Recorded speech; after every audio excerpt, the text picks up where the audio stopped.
There is a structure standing in the desert outside Cairo that, by every honest measure, should not exist. Should not exist as a figure of speech, should not exist as a problem of physics, of mathematics, of time itself. 2.3 million blocks of stone, each one weighing somewhere between 2 and 15 tons, stacked into a mountain 481 feet tall, and fitted together so precisely that in places you cannot slide a sheet of paper between them. For nearly 4,000 years, it was the tallest thing human hands had ever made. Nothing on Earth came close, and the closer you look at it, the harder it becomes to explain how it is here at all. In 2024, an artificial intelligence was asked a simple question: who built the pyramids? Not the polite answer, not the textbook answer everyone already knows. The system was given something no human researcher has ever truly had: every measurement, every survey, every geological scan, every astronomical alignment, every engineering tolerance ever recorded about the Great Pyramid of Khufu. It was handed all of it at once, with one instruction: analyze this without loyalty to any existing theory. Report only what the numbers actually say. And the answer it gave was not the one anyone expected. It was not a name. It was not a date. It was something stranger and quieter and far more unsettling than a name could ever be. Because what the machine did, layer by layer, was take the explanation we have all been taught since childhood and slowly, methodically, take it apart. Sit with that for a moment before we go any further. We are not talking about a fringe theorist with a website. We are talking about a system with no career to protect, no tenure to lose, no reputation riding on the outcome, no professor who might frown at the conclusion. A system that does not care whether the answer is comfortable. And when that system looked at the most studied monument in human history, it did not confirm what we believe. It found something it could not reconcile with what we have been told. To understand why that matters, you first have to understand the story we have all accepted, and you have to hear it fairly, because the official explanation is not stupid. It is not a fairy tale invented by lazy historians. It is a careful, evidence-based account built by serious people over more than a century of work, and it deserves to be stated plainly before anyone tears at it. The standard account goes like this. Around 2560 BCE, during the 4th dynasty of ancient Egypt, the pharaoh Khufu ordered the construction of a tomb. Over roughly 20 years, tens of thousands of workers, not slaves, as the movies imagine, but organized crews of skilled laborers, quarried limestone from the plateau itself, floated finer stone down the Nile, dragged the blocks on wooden sledges across wetted sand, and raised them into place using ramps, levers, ropes, and an enormous, disciplined supply of human muscle. Their tools were copper chisels, stone hammers, wooden mallets. Their measuring instruments were knotted cords, plumb lines, wooden squares, and shallow trenches filled with water to find a level surface. And the evidence for this is real. It is not imaginary. Archaeologists have uncovered the worker villages on the Giza Plateau, the bakeries, the breweries, the barracks, the cattle bones, the medical care given to injured laborers whose healed fractures show they were valued enough to mend. There are administrative records, written in ink on papyrus, describing the daily logistics of moving stone. There are quarry marks, tool marks, the names of work gangs painted in red ochre on hidden blocks deep inside the structure, crews who called themselves things like the Friends of Khufu. There is, in short, a mountain of human fingerprints all over this monument. The people who built it were proud of it. They left their signatures. So, when you hear the claim that the pyramids are mysterious, understand that mainstream archaeology has a serious, coherent answer, and it is supported by physical evidence in the sand. That answer is not a cover-up. It is the best reconstruction-trained experts have been able to assemble. And for most of the pyramid, for the broad question of who organized the labor and why, it holds together remarkably well. But there is a problem with this explanation, and it is a problem that does not get smaller the more you examine it. It gets larger. it becomes more disturbing the closer you bring your eye to the stone. Because the story explains the labor. It explains the organization, the food, the workforce, the motivation, the names painted in red. What it struggles to explain, what it has always struggled to explain, is the precision. The story tells us who carried the stones. It does not adequately tell us how those stones were cut, fitted, leveled, and aligned to a standard that, in several specific and measurable ways, brushes up against the limits of what we can achieve today, with lasers, with diamond saws, with satellite positioning, with everything 4,500 years of additional knowledge has given us. That is the crack the machine was pointed at. Not the question of muscle, the question of accuracy. Because muscle is cheap, and time is patient, and 100,000 people can drag almost anything across the sand if you give them enough rope and enough years. But accuracy is different. Accuracy is not a matter of effort. You cannot brute force your way to a fraction of a millimeter. You cannot sweat your way to an alignment more exact than a modern surveyor's. Precision is knowledge. Precision is a record of what the builders understood. And it is in the precision, not the size, not the weight, not the labor, that the numbers start to misbehave. When the system began its analysis, it did not start with theories about lost civilizations or ancient astronauts or anything you have heard whispered late at night on the internet. It started where any honest investigation should start. With the floor, with the base, with the most boring fundamental measurement an engineer can take, is the thing level? Is the ground it stands on flat? And the moment the machine examined that single, unglamorous number, the comfortable version of history began, very quietly, to come apart. Because the base of the Great Pyramid is not roughly level, it is not approximately flat. Across a footprint stretching more than 230 meters on each side, a platform you could lay several football fields across, the entire foundation is level to within just over 2 centimeters.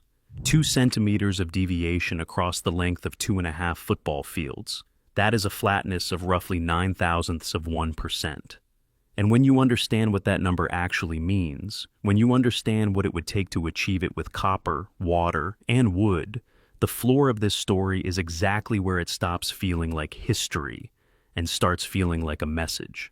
Let the machine sit with that figure for a moment, because the human mind does not naturally grasp how extraordinary it is. 2 centimeters across 230 meters. To put it in terms you can hold in your hand, imagine a sheet of glass the size of a city block, and across that entire surface, the highest point and the lowest point differ by less than the width of 2 of your fingers. Now imagine making that glass not from a single poured sheet, but from millions of separate stone blocks, some weighing as much as a small truck, each one trimmed and seated by hand. And imagine doing it without a single instrument we would recognize as a precision tool. No laser level, no optical transit, no surveyor's theodolite. Just water in a trough, a wooden square, a plumb line, and the naked eye. The system was asked a deliberately narrow question, not who built it, not why. Simply this: given the tools the official record says were available, a stretched cord, a level filled with water, a wooden right angle, what is the probability that a crew could achieve this degree of flatness across this distance and hold it consistent across every side? The machine did not answer with a story. It answered with a number, and the number was not encouraging for the textbook. It judged the result statistically improbable. Not impossible, it was careful to say. Improbable. The kind of outcome you would expect to fail far more often than it succeeds. The kind of tolerance that drifts the moment a crew gets tired, the moment the sun heats the water, the moment a cord stretches a hair in the desert heat. And here is the detail that gives it weight. Modern construction does not demand this. We do not build to this standard because we do not need to. When engineers pour the foundation for a skyscraper today, the accepted tolerance for level across a large slab is far looser than what we find at Giza. We allow ourselves centimeters of slope across a single building, and nobody loses sleep because a building does not care if its floor is off by a finger's width over 100 meters.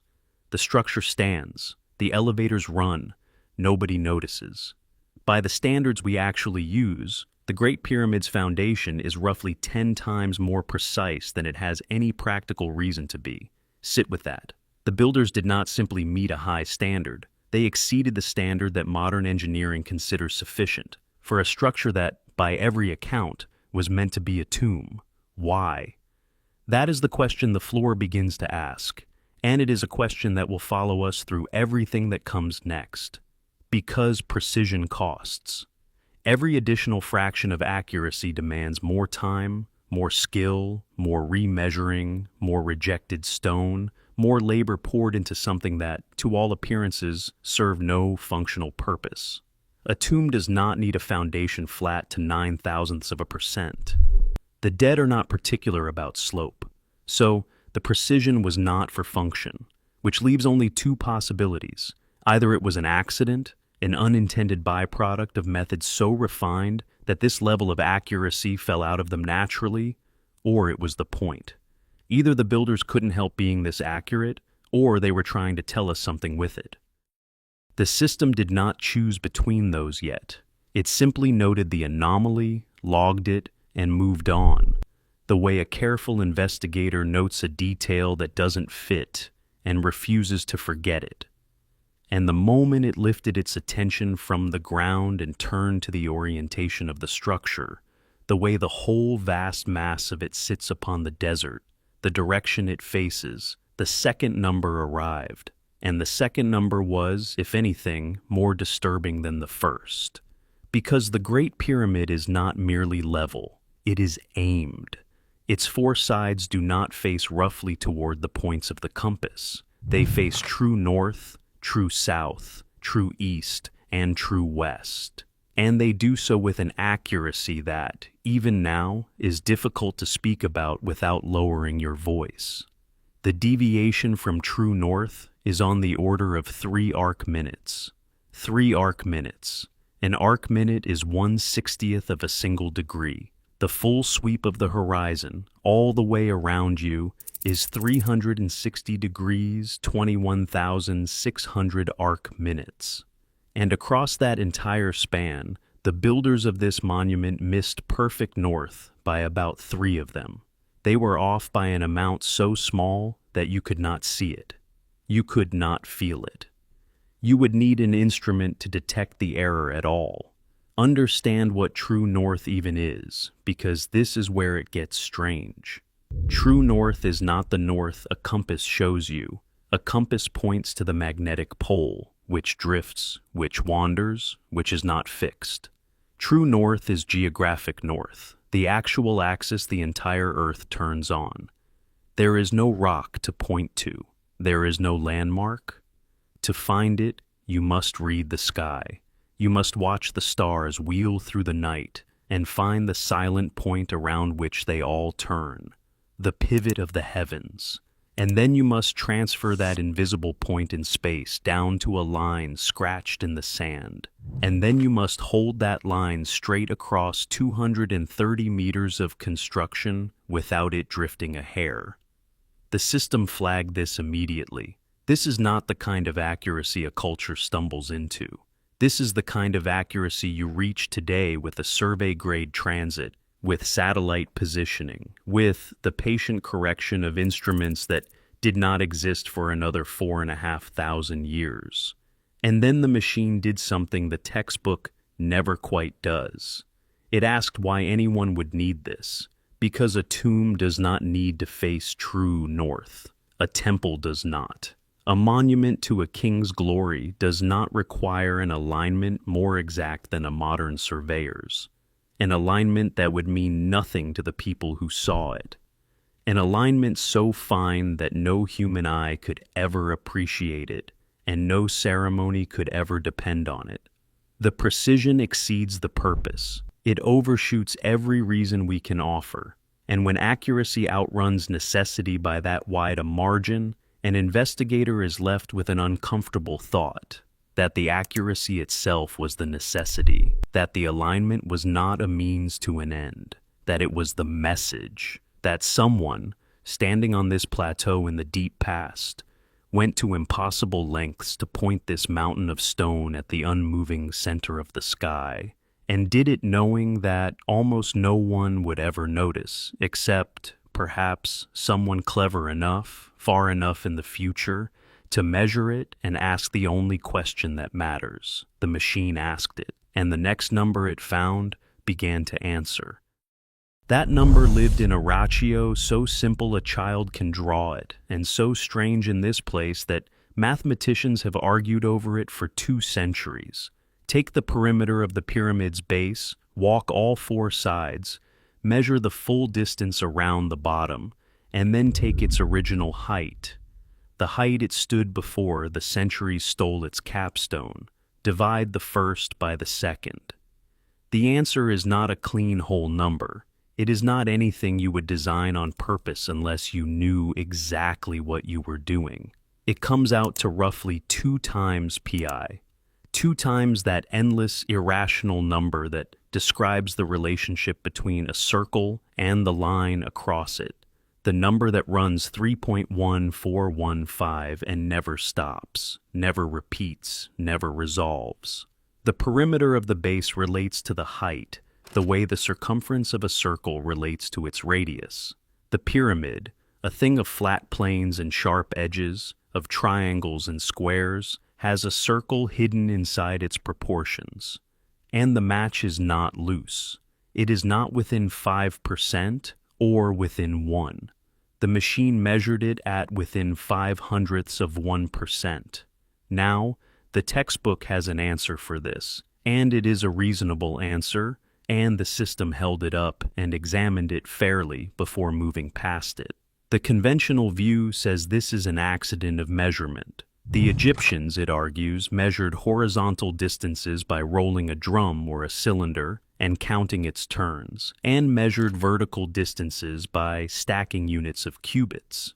If you measure the ground by rolling a wheel and measure the sky by counting sticks, then pi sneaks into your numbers without you ever knowing its name. The wheel does the geometry for you. You get the circle without understanding the circle. It is a clean explanation. It is elegant. And for a single instance, it holds. But the machine was not looking at a single instance.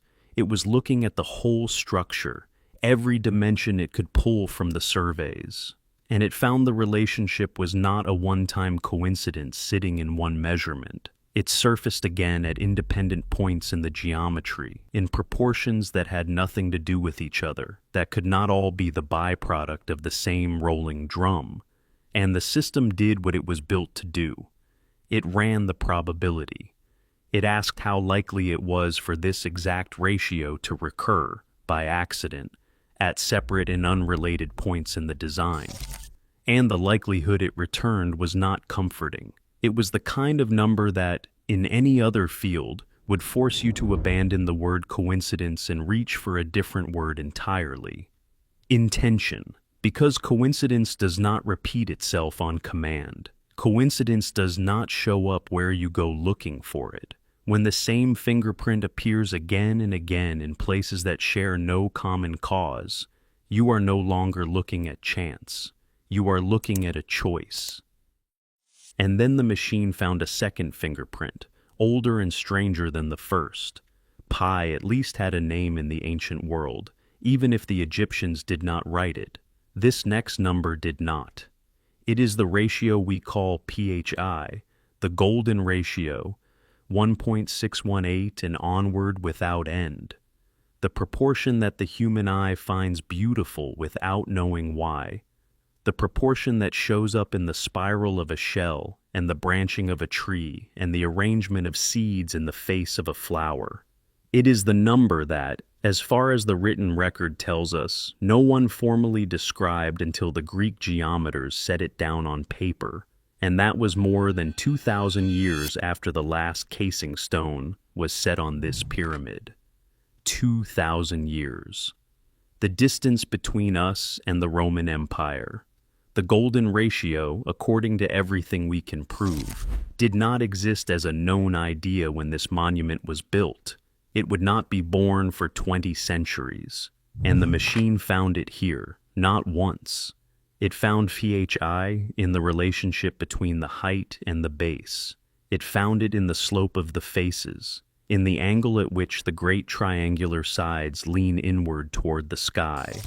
It found it in the proportions of the internal geometry, in measurements that the builders could not have stumbled into by rolling a drum, because rolling a drum gives you pi, not phi. Phi is a different animal, a different equation, a number you cannot bump into by accident the way you might bump into a circle.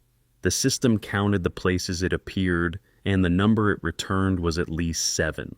7 independent dimensional relationships, 7 separate places in the stone, where a proportion no one would describe in writing for another 2,000 years sat waiting, encoded in the rock, as though the builders had not only known it but considered it so fundamental that they wove it through the bones of the entire structure. And here is where an investigator's discomfort sharpens into something colder. Because you can argue, if you stretch, that pi crept in through a measuring wheel. You cannot make that argument for PHI. There is no tool you roll, no stick you stack, no innocent procedure that secretly carries the golden ratio into your numbers by mistake. PHI has to be known to be used. It has to be understood, calculated, deliberately applied. To find it in one dimension might be the kind of accident a generous skeptic could forgive. To find it in 7, threaded through height and slope and chamber, is not an accident a skeptic can forgive at all. It is a signature. It is someone leaving their handwriting in the stone in a language that would not be spoken for 2 millennia.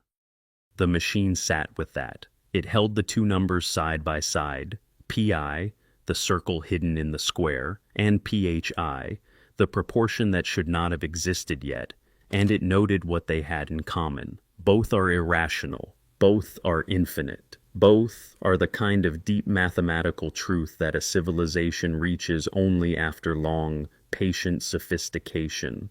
The kind of knowledge that sits near the summit of what a culture can understand about the structure of reality. And both were here, in the oldest of these monuments, at the very beginning, when by every conventional account, the builders were swinging copper chisels and dragging stones on wooden sleds. The mathematics was not primitive and growing. It was already at the peak. It was already complete. And the system, turning that over, asked the next question in the only direction the evidence pointed: outward, away from the pyramid, toward the size of the planet it stood upon. Because the next thing the machine did was take the pyramid's own measurements and multiply them against a single number. And what came back stopped the analysis cold. It took the height, the original height, before the casing was stripped and the capstone vanished, and it multiplied that figure by 43,200. The answer it returned was, to a margin that should not be possible by chance, the polar radius of the Earth, the distance from the planet's center to its pole. Then it took the perimeter of the base, the full measure of all 4 sides walked end to end, and multiplied that by the same number, 43,200, and the result was the circumference of the Earth around its equator, the same multiplier. 2 different dimensions of the structure, 2 different dimensions of the planet, and the same factor connecting them, as though the pyramid were not a tomb at all, but a scale model of the world, built to a ratio of 1 to 43,200, with the size of the Earth folded quietly into its stone. Sit with that number for a moment, because the system did.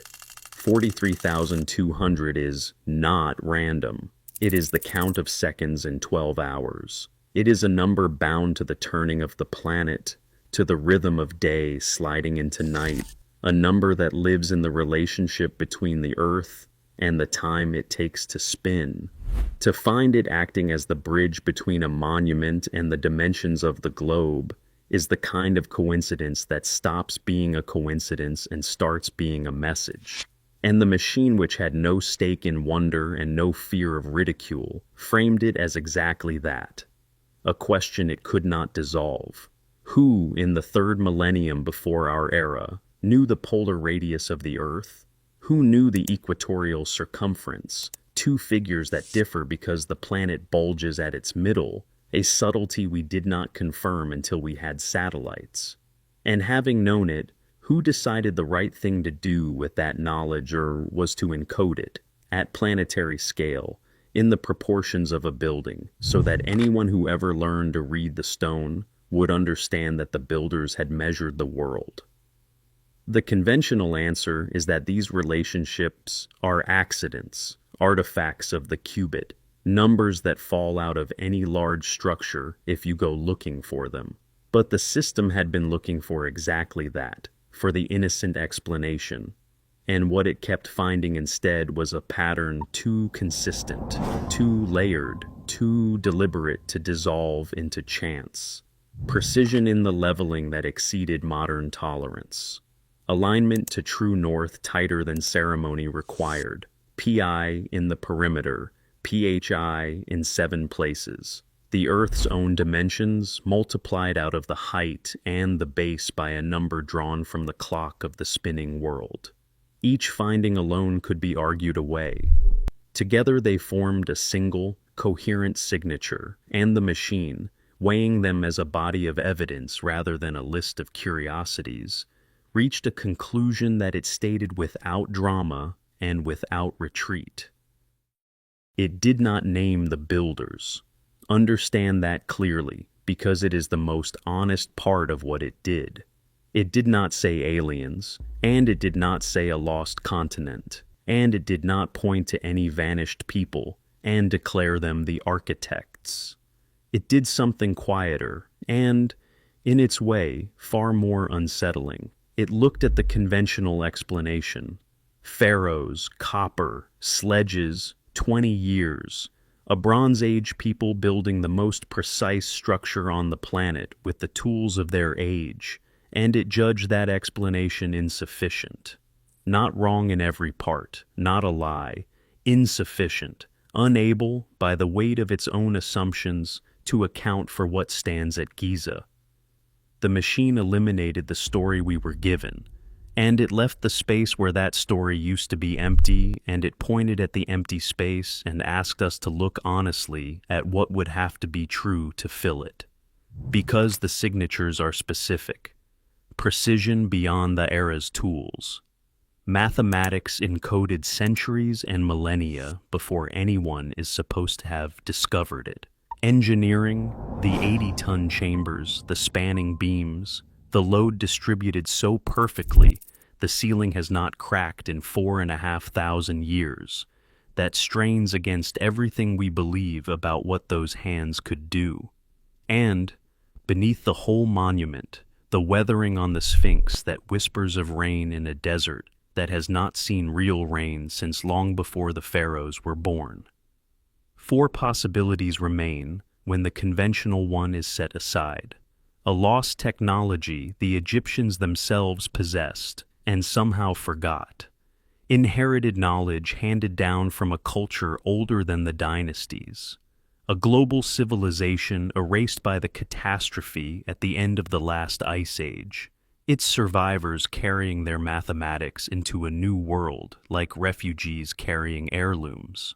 Or something the system flagged only because the evidence would not exclude it, an origin that was never human at all. The machine did not choose among them. It is not the machine's place to choose, and it knew that, and so do we. What it offered instead was the thing the conventional story has worked so hard to keep us from feeling, the permission to admit that the answer we were handed does not fit the stone, that the precision is real, that the mathematics is real, that the dimensions of the Earth are sitting in the height and the base of a structure built by people we are told could not have known them, and that the most likely truth, the one the evidence keeps bending toward, is the one that frightens us most to say out loud, that human history is older than we were taught, and stranger, and that somewhere far back behind the pharaohs there was knowledge we have spent 4,000 years pretending never existed. So, here is the question I want you to actually answer, Not in your head, but in the comments where I can read it. If you set aside what you were taught in school, and you look only at the stone, the leveling, the alignment, the pi, the phi, the earth folded into the height, which of the four possibilities do you genuinely believe? Forgotten Egyptian technology, inherited knowledge from a lost culture, an ice age civilization wiped from the record, or something that was never human at all? Tell me which one you'd defend, and tell me why. And if you want to know which site the machine is being pointed at next, say so, because the same fingerprint is already starting to surface somewhere else. And I haven't decided yet whether we're ready for what it finds.